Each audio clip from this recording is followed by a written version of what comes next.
Welcome back. بات ہو رہی ہے ارباب رحیم صاحب سے. آپ اپنے مخالفین کے بارے میں بہت رف رویہ رکھتے ہیں. آپ نے کہا کہ عورت کی حکمرانی نحوست ہوتی ہے, اس سے بچنا چاہیے, اور آپ نے کہا کہ نواز شریف امیر المومنین بننے کے خواب دیکھ رہے ہیں. دیکھیں جی, ایک تو میں نے عورت کے حوالے سے کوئی مخصوص بی بی کے حوالے سے میں نے نہیں کہا تھا. میں نے ایسی جنرلی ایک بات کہی تھی. میں ایک دن کھڑا ہوا تھا, یہ تو بے نظیر صاحبہ کے ڈیتھ سے بہت پہلے کی بات ہے, میڈیا پہ بات آئی, میں کھڑا ہوا تھا ٹھٹا میں, ایک نہر کا افتتاح کر رہا تھا, پکی نہر کا. تو وہ ایک پانی وانی مجھے نظر آیا, ایک بہت بڑا سا ایک مجھ کو واہ کہتے ہیں, کینال تھا, اس میں سے پانی. تو مجھے اچھا لگا. میں نے کہا دیکھو یار, ہمارے زمانے میں کتنی برکت ہے, پانی ہے, قحط نہیں ہے. یہ ان کے زمانے میں بے برکتی اور قحط. تو اخبار والوں نے کہا ان کے کن کے. اب مجھے جواب دینا. میں نے کہا ان کے, تو کہتے ہیں ان کے کن کے. اب ہمارے مخالفین تو پیپلز پارٹی تھے, تو میں نے پیپلز پارٹی کے زمانے میں. تو انہوں نے کہا کیوں؟ میں نے کہا اس لیے کہ ان کے زمانے میں عورت کی حکومت, اور آج بھی بیلیو کرتا ہوں کہ اسلام میں تو یہ چیز ہے, اللہ نے مطلب کہا ہے اور رسول نے کہا ہے.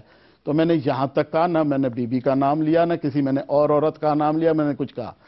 اب میں یہ کہتا ہوں کہ ان کی تو عورت کی حکومت کی میں بات کی تھی. میں اب تو میں مردوں کی حکومت میں بھی کہتا ہوں کہ بے برکتی اور نوست کا لفظ تو میں نہیں لیتا, کیونکہ اس لیے کہ وہ حکومت میں ہے. بہرحال بے برکتی اور جو صورتحال ہے وہ لوگ دیکھ لیں. عورت کی حکومت تو چھوڑیں, ان کے تو مردوں کی حکومت نے کیا کر دیا ملک کا. اور نواز شریف کے بارے میں آپ نے کہا کہ نواز شریف بنیادی طور پہ ایک بزنس مین ہے, جیل کاٹنے کے ڈر سے ترلے کر کے جان و مال بچا کے ملک سے باہر گئے. پورا ملک جانتا ہے کہ لوگوں کی یادداشت اتنی کمزور نہیں ہے.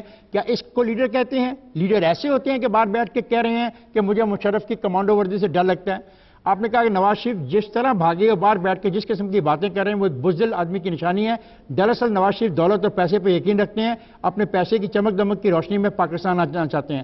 آپ نے کہا کہ نواز شریف جب وزیر اعلیٰ تھے تو انہوں نے وزیر اعلیٰ ہاؤس میں مغل شہنشاہوں کی تصاویر لگا رکھی تھی, اور ان تصاویر میں ایک جگہ خالی چھوڑ رکھی تھی, یعنی وہ امیر المومنین بننے کا خواب دیکھ رہے تھے.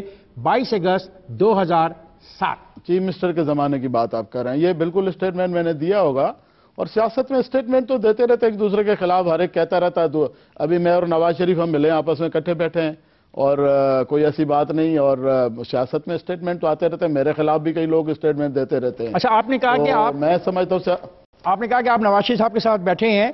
کیا سر یہ جو حقیقت ہے کہ جو آپ کی سیٹ ایڈجسٹمنٹ ہے وہ 11% کی ہے, کہ 11% قومی اسمبلی اور صوبائی اسمبلی کی نشستیں ہم خیال والوں کو دیں گے پاکستان مسلم لیگ نواز والے؟ دیکھیں جی, اوورآل تو یہ ہمارے ایک ایگریمنٹ ہوا ہے, مگر سندھ میں شاید اس سے کم بھی ہو سکتی ہیں, زیادہ بھی ہو سکتی ہیں, کیونکہ وہاں سیٹ ٹو سیٹ ہے, اور اس میں کس کے پاس کینڈیڈیٹ اچھا ہے, میرٹ پہ کون کینڈیڈیٹ جیتے گا, کس کے پاس وہاں سیٹیں پہلے ہیں, میرٹ پہ کون جیتے گا, اس پہ جائے گا.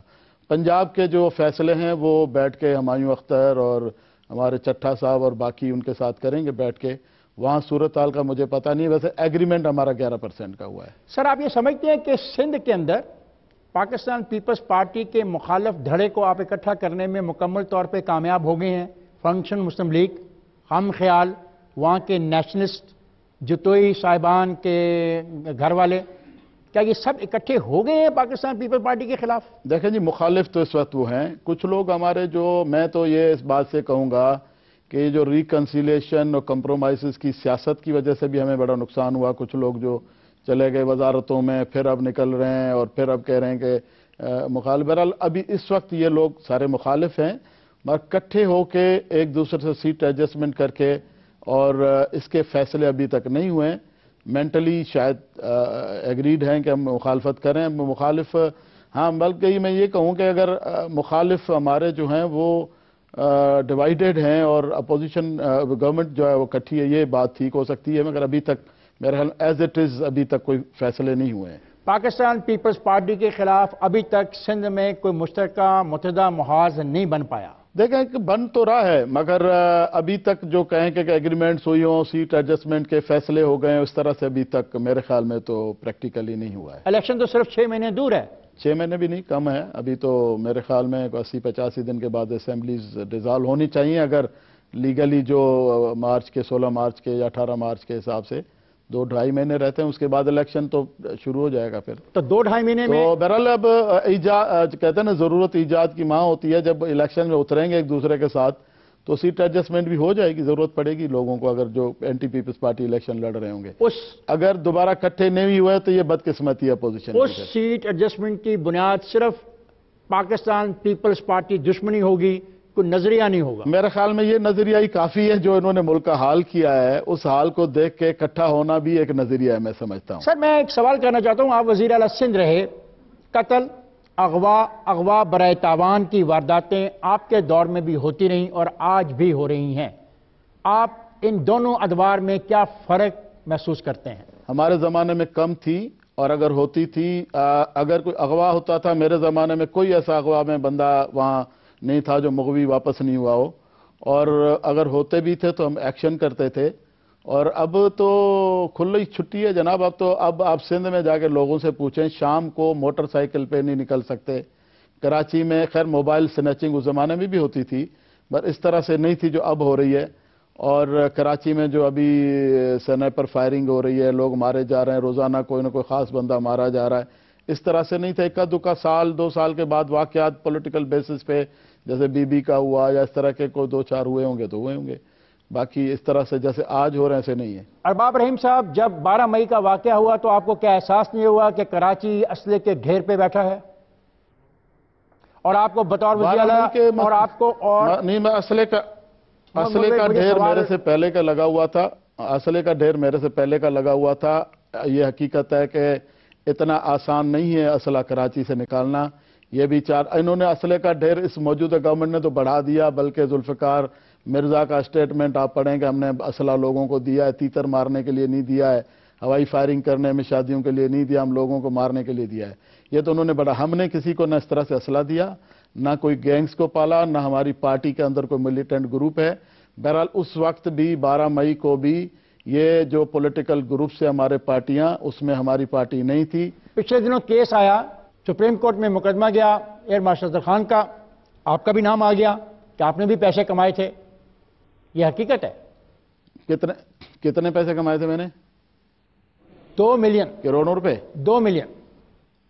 نہیں، بالکل غلط بات ہے، کوئی میں نے 2 ملین نہیں لیے، اور میرے خیال میں تو فگر بھی اس میں اتنا نہیں تھا، مگر بات یہ ہے کہ یہ بریگیڈیئر حامد سعید کا حلفی بیان ہے آپ کے خلاف۔ میں بریگیڈیئر حامد سعید کو جانتا تک بھی نہیں ہوں، میں یہ قسم کھا کے کہہ سکتا ہوں آپ سے۔ تو اس کی آپ کی کوئی دشمنی ہے؟ شکل نہیں دیکھے، اس کی آپ کی کوئی دشمنی ہے کہ اس نے یہ بیان دے دیا؟ پتہ نہیں اب وہ یہ ایجنسیز والے پیسے کہاں سے لاتے ہیں۔ چلیں یہ مجھے یہ بتائیں، غلام اسحاق خان جب اس بندے کو جانتا نہیں تھا، وہ جو اس دن کیا نام ہے ان کا، جو بینک کا، وہ سندھ بینک کا کیا تھا، مہران بینک کا، اس کو جانتا تک نہیں، تو غلام اسحاق نے کہاں سے بلا کے ان سے پیسے، اس سے پوچھیں گے تم کیوں بانٹتے پھر رہے تھے بھائی، تم کس کھاتے میں بانٹتے پھر رہے؟ یا جو فوجی لوگوں نے جنہوں نے پہلے بیان دیے کہ ہم نے بانٹے ہیں، پھر کائے کو ڈانٹتے پھرتے ہیں اخبار والوں کو، شٹ اپ کال دیتے پھرتے ہیں۔ تو یہ ایسی انہوں نے اپنے، اب یہ ان کے فنڈز ہوتے ہیں، مس یوز کرتے ہیں، یوز کرتے ہیں، ہمیں نہیں پتا کہاں انہوں نے یوز کیے کہاں نہیں کیے۔ اور آپ نے پیسے نہیں لیے؟ بریگیڈیئر حامد صاحب سے میں نے کوئی پیسے نہیں لیے۔ ISI سے آپ نے پیسے نہیں لیے؟ MI سے آپ نے پیسے نہیں لیے؟ نہیں لیے میں نے۔ آپ پر اسمبلی میں حملہ ہوا اور آپ نے کہا یہ سب کچھ پری پلان تھا، اور اسی بنا پر آپ پاکستان چھوڑ کے دبئی چلے گئے۔ کیا آپ محسوس کرتے ہیں کہ پاکستان کی سیاسی جو صورتحال ہے اس میں کبھی کوئی لچک پیدا ہوگی اور لوگوں کے رویے بدلیں گے؟ میرے خیال میں ہمارے جو سیاسی لوگوں کے رویے اسی طرح سے ہیں، دیکھیں اور ملکوں میں بھی حکومتیں بدلتی ہیں، اور لوگ، انڈیا ہے، دوسرے جگہوں پہ کوئی اس طرح سے ملک چھوڑنا نہیں پڑتا۔ اور مجھے یاد ہے آپ نے میرے سے ایک دفعہ انٹرویو میں پوچھا تھا کہ آپ ملک چھوڑ کے تو نہیں جائیں گے، تو میں نے کہا میں نہیں جاؤں گا۔ آپ نے کہا انشاءاللہ نہیں جائیں گے؟ کہتا ہوں کہ میں انشاءاللہ نہیں جاؤں گا، انشاءاللہ تو ہمیشہ کہتا ہوں، اور انشاءاللہ میں کہتا رہوں گا، انشاءاللہ تو اللہ کی مرضی کے اس کے اوپر ڈیپینڈ کرتا ہے، مگر میرا اپنا ارادہ کوئی نہیں تھا، کبھی میں نے سوچا نہیں تھا، میں نے کبھی کوئی ویزا باہر کا لے کے نہیں رکھا ہوا، تو لوگ مجھے کہتے تھے، مگر میں نے کہا یار میں کیوں اپنا ملک چھوڑ کے جاؤں گا، مجھے کبھی محسوس نہیں ہوا کہ ملک چھوڑوں گا، نہ میں ابھی بھی محسوس کرتا ہوں کہ ایسا میں نے کوئی کام نہیں کیا جس کی وجہ سے ملک چھوڑنا پڑے۔ اگر ہوتا، کرپشن کی بات دیکھیں، اگر ہوتا تو ابھی تک یہ 4 سال 9 مہینے ہو گئے ہیں، کوئی نکالتے ہی ہے میرے خلاف کوئی کرپشن کا کیس، کوئی اور کیس، انہوں نے سپریم کورٹ میں لکھ کے دیا کہ میرے خلاف کوئی کیس نہیں ہے، ارباب صاحب اگر کوئی ایسی بات ہوتی نکالتے، مگر مجھے اپنی سیکیورٹی کی وجہ سے میں آیا ہوں، ملک کے جو حالات ہیں، ابھی بشیر بلور کے ساتھ کل کیا ہوا، ایسے روزانہ جب ان کے گورنمنٹ میں آپ کے آرمی کے GHQ پہ حملہ ہو سکتا ہے، نیول ہیڈ کوارٹر پہ ہو سکتا ہے، ایئر فورس کے ہو سکتا ہے، کہ پھر ان کے الزام ان کے اوپر بھی تو ڈالیں نا کہ ان کے ہوتے ہوئے کیوں ہو رہا ہے، یہ لوگ بھی مرتے ہیں، روزانہ حملے بھی ہوتے ہیں۔ یہ جو کچھ ہوا یہ آپ ہی کا بیجا ہوا ہے، کاٹ تو ساری قوم رہی ہے، اس بحث کو چھوڑ ہی دیں کہ یہ جو حملے ہو رہے ہیں اس کی وجہ کون ہے۔ میں آپ سے یہ سوال کرنا چاہتا ہوں، کیا اس کا ہو سکتا ہے، مگر یہ 9/11 کے بعد ہو رہا ہے۔ 9/11 کو مشرف نے نہیں کروایا تھا یا کسی اور نے نہیں کروایا تھا، اس کے بعد ہی ہوا ہے۔ کیا آصف زرداری نے آپ کو اس بات کی دعوت دی کہ ارباب صاحب آئیے، آپ ہمارے دوست ہیں، آپ ہمارے بزرگ ہیں، مل کے سندھ کی سیاست کرتے ہیں؟ کیا ایسا ہوا؟ ریسنٹلی بھی ہوا ہے، پہلے بھی مختلف لوگ، رحمان ملک بھی آیا تھا، ابھی بھی ایک کوئی بندہ میرے سے ملا ہے، کہا ہے، مگر سندھ کی سیاست میں یہ سمجھتا ہوں کہ یہ جو کمپرومائزز اور ریکنسیلیشن کا بات کر کے میں یہ سمجھتا ہوں یہ ملک کا حال بھی ریکنسیلیشن کی وجہ سے ہی ہوا ہے۔ اگر اپوزیشن اسٹرانگ اپوزیشن کرتی، اسٹرانگ اپوزیشن ہوتی، ہمارے سندھ میں بھی لوگ جو جا کے گورنمنٹس میں جوائن کر گئے وہ نہ کرتے اور اسٹرانگ اپوزیشن ہوتی، آج ہمارے لوگ بھی کئی نکل کے چلے گئے ان کی طرف نہ ہوتے، تو شاید یہ صورتحال ملک کی اور گورنمنٹ کی نہ بنتی۔ اور انہوں نے مجھے کہا تھا، مگر میں ان پہ اعتماد نہیں کرتا، مجھے پتہ ہے کہ وہ بات کچھ کرتے ہیں اور کرتے کچھ ہیں، اس لیے مجھے ان پہ اعتماد نہیں ہے۔ مجھے تو رحمان ملک صاحب نے یہ بھی کہا آپ پنجاب مت جائیں اور میرے ساتھ چلیں، میں آپ کے ساتھ سندھ چلتا ہوں۔ ابھی جو ریسنٹلی بندہ ملنے آیا اس نے بھی مجھے یہی کہا، مگر میں نے اس پہ اعتماد نہیں کیا۔ ارباب صاحب، اگر پاکستان پیپلز پارٹی دوبارہ اقتدار میں آ گئی تو آپ کا مستقبل کیا ہوگا؟ دیکھیں جی، اب بھی اگر لوگوں نے ان کو ووٹ دے دیا، ہم تو یہ سمجھتے ہیں کہ انہوں نے جس طرح سے ملک چلایا ہے تو اب انشاءاللہ عوام پاکستان کے ایک دفعہ سبق مل گیا ہے، ان کو اقتدار نہیں ملے گا۔ اگر عوام ان کو چاہتے ہیں، اگر دوبارہ ان کو اقتدار دے دیتے ہیں تو پھر ہم بھی جو عوام کے فیصلے ہوں گے ان کو قبول کریں گے۔ عوام نے اگر الیکٹ کر لیا تو ہم ان کو قبول کریں گے۔ ہم سمجھتے ہیں اس دفعہ تو بی بی کے قتل کی وجہ سے اتفاقیہ الیکٹ ہوئے ہیں، اگلے دفعہ بھی اگر لوگوں نے یہ ساری صورتحال دیکھ کے بھی الیکٹ کر دیا تو پھر بدقسمتی ملک کی۔ ارباب صاحب، آپ لیڈر آف دی اپوزیشن ہوتے سندھ اسمبلی میں تو آپ کس کا نام سندھ میں کیئر ٹیکر چیف منسٹر کے لیے پیش کرتے ہیں؟ دیکھیں جی، میں نے تو 2 نام لکھ کے بھیج بھی دیے الیکشن کمیشن کو، اس پوزیشن میں کہ کوئی وہ نہیں، اپوزیشن لیڈر نہیں ہے، میں نے اپنا رول پلے کیا ہے۔ میں نے ایک سجاد علی شاہ صاحب جو چیف جسٹس تھے ان کا نام ریکمینڈ کیا ہے، اور ایک ڈاکٹر عظیم آلمانی ہیں جو سیکٹری ہیلتھ بھی رہے ہیں اور اچھے ڈاکٹر ہیں، سندھ کے سوشل آدمی ہیں حیدرآباد کے، اور لوگ ان کی عزت بھی کرتے ہیں، وہ فوج میں بھی کیپٹن وغیرہ، ڈاکٹر کیپٹن جو ہوتے ہیں وہ رہے ہیں شاید، تو میں نے ان کے نام ریکمینڈ کیے ہیں، الیکشن کمیشن کو بھیجے ہیں اور چیف منسٹر کو بھی بھیجے ہیں۔ وہ کریں گے تو نہیں، مگر میں نے اپنی ذمہ داری پوری کی ہے۔ اب آپ صاحب، میں جا رہا ہوں بریک پہ اور پھر آ کے ہم گفتگو کو آگے بڑھاتے ہیں۔ خواتین حضرات، میں جا رہا ہوں بریک پہ، جائے گا نہیں، میرے ساتھ رہے گا۔ کیا چینجز آپ نے خود میں لائی ہیں، کیا تبدیلیاں لائی ہیں جس میں آپ سمجھتے ہیں کہ آپ کو پاکستان کی عوام ووٹ دے گی اور الیکٹ کرے گی؟ امتیاز شیخ کے ساتھ اختلافات آپ کے جاری ہیں یا ختم ہو گئے؟ کیا آپ مجھے اس بات کی یقین دہانی کراتے ہیں کہ آپ اپنے حلقے سے پاکستان پیپلز پارٹی کے امیدوار کو آئندہ الیکشن میں انتقامی کارروائیوں کا نشانہ نہیں بنائیں گے؟